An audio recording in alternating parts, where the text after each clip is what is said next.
Bismillahirrahmanirrahim. Assalamualaikum warahmatullahi wabarakatuh.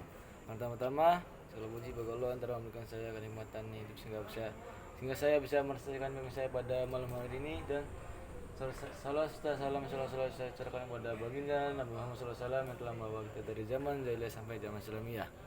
Dan antara hormat kepada Abi Hanif selaku direktur Pondok Pesantren Seperkam Larabani Pida, dan kepada Umida selaku pengasuh Pondok Pesantren Seperkam Larabani Pida. Dan hormat lagi kepada guru-guru Pondok Pesantren Seperkam Larabani Pida, dan kepada kedua orang tua saya dan kepada keluarga saya di rumah. Dan saya akan menyelesaikan bab Wali Songo. Part yang pertama. Sampai tiga wali doang. Hanya 3 wali. Wali yang pertama adalah Sunan Gresik, atau dikenal sebagai namanya adalah Maulana Malik Ibrahim. Maulana Malik Ibrahim juga dikenal sebagai Maulana Maghribi. Sebagai Maulana Maghribi atau Syekh Maghribi, karena beliau lahir di daerah Maghribi atau Afrika Utara. Ada juga yang menyebutnya Syekh Jumadil Kubro. Karena namanya itu berkaitan dengan nama ayahnya yang itu Maulana Muhammad Kubro. Nah,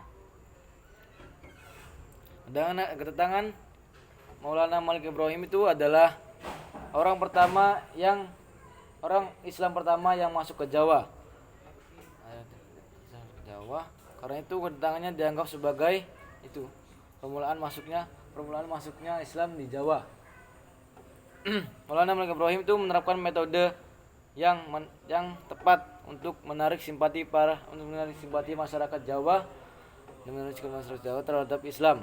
Nah, beliau meninggal pada 12 Rabiul Awal 882 Hijriah atau 8 April 1419 Masehi, dan Sunan Gresik dikuburkan di perkuburan Gapura, Wetan Gresik.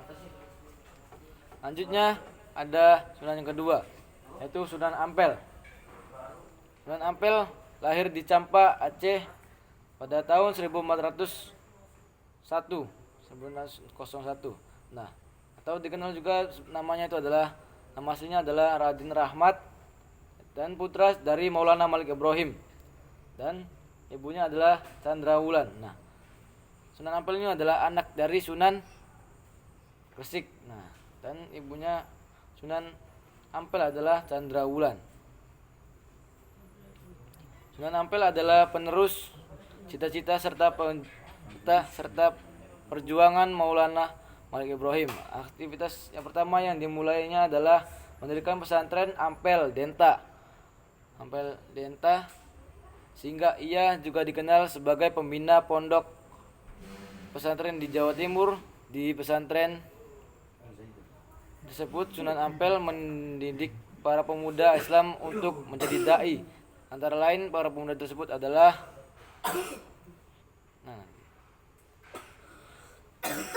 Raden Paku, Raden Fatah, Raden Mahmud Ibrahim, Syarifuddin, dan Maulana Ishak. Sunan Ampel juga merupakan perancang kerajaan Islam Demak, dan ibu kotanya adalah Bintoro. Sunan Ampel adalah orang yang mengangkat Raden Fatah sebagai Sultan pertama kerajaan Demak, dan mempunyai jasa yang paling besar dalam meletakkan peran politik umat Islam di Nusantara. Pada awal penyiaran Islam di Pulau Jawa, Sunan Ampel menginginkan masyarakatnya itu menganut keyakinan Islam yang murni. Maksudnya itu masyarakat Jawa itu tidak boleh melakukan upacara ini tradisi yang berbau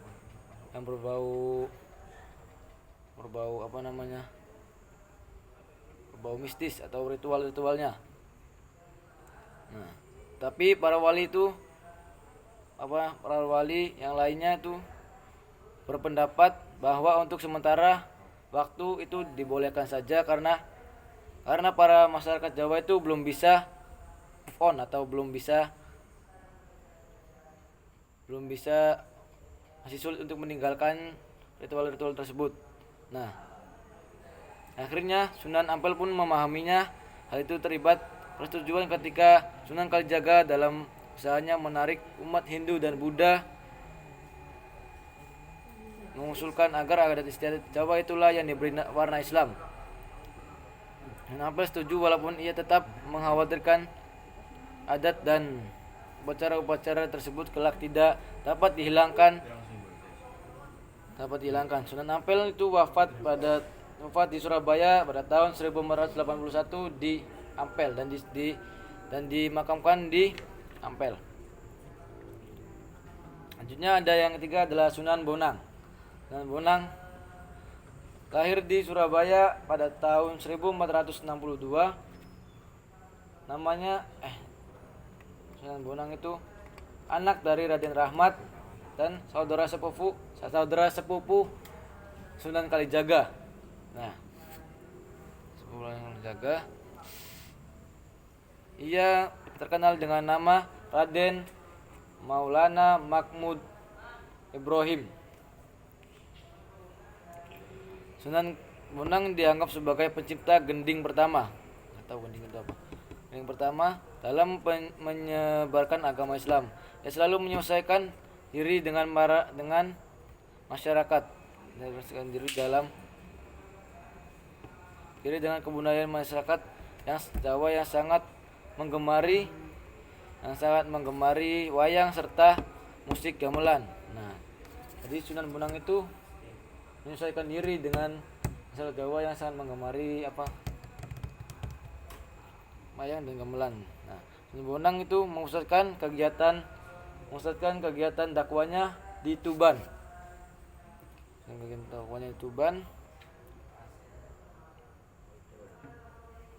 Dalam aktivitas dakwanya ia mengganti nama-nama dewa dengan nama-nama malaikat. Dan nama-nama dewa itu diganti dengan nama-nama malaikat. Sunan Bonang memberikan pendidikan Islam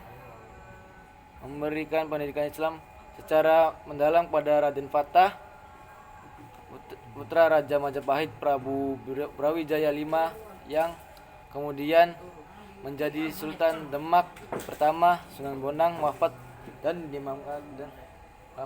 dimakamkan di Tuban pada tahun 1525. Oke, mungkin cukup sekian dari saya. Mohon maaf bila ada salah kata. Wassalamualaikum warahmatullahi wabarakatuh.